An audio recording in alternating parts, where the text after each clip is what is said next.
A Muslim socialist just became the mayor of New York City. New York Mayor-elect Mamdani still drawing a crowd. And the far right absolutely lost it. Tweets about Sharia New York.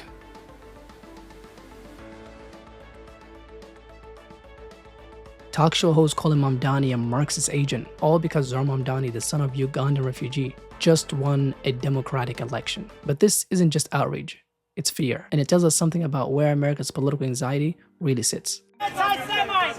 Anti-Semite! Anti-Semite! You're an anti-Semite! Denounce it! Denounce Sharia law! Denounce Hezbollah! Denounce it! You can't denounce it! You can't denounce it, you rat!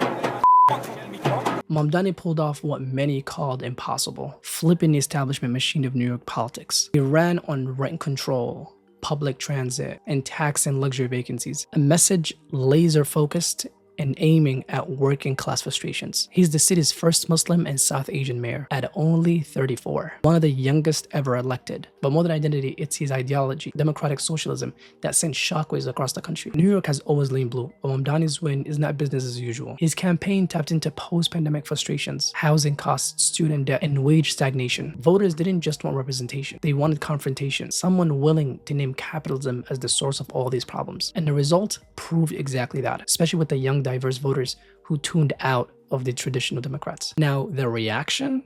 Just within hours of the results, social media went in a frenzy. Words like radical, Marxist, terrorist sympathizer, jihadi, all aimed at framing Mamdani as the enemy, all aimed at framing Mamdani as a threat. One outlet even called it the Red Apple Revolution. The outrage wasn't about zoning policies or something. It was an existential panic. A brown Muslim socialist running the nation's most prized city? Because for a certain audience, that image collapses every fear. Immigration, Islam, socialism, all into a single headline. They need villains to sustain the narrative of decline.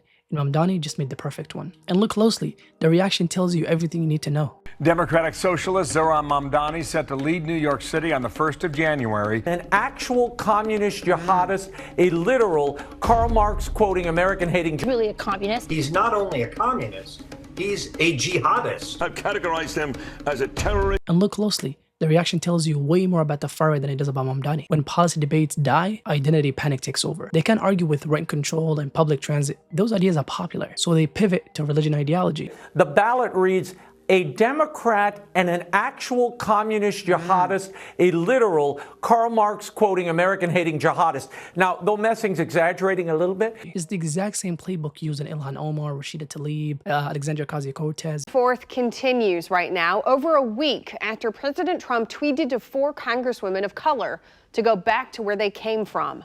As target, isolate, and distort. But that strategy also signals weakness. If your entire political movement needs to invent an enemy just to stay alive, you've already lost the argument. Overnight, a Democratic sweep in high-profile elections nationwide. In New York City, Democratic socialist Zohran Mamdani. The president also a central figure in New Jersey, where Congresswoman Mikey Sherrill becomes the state's first Democratic woman governor, beating Trump-backed Jack Ciattarelli.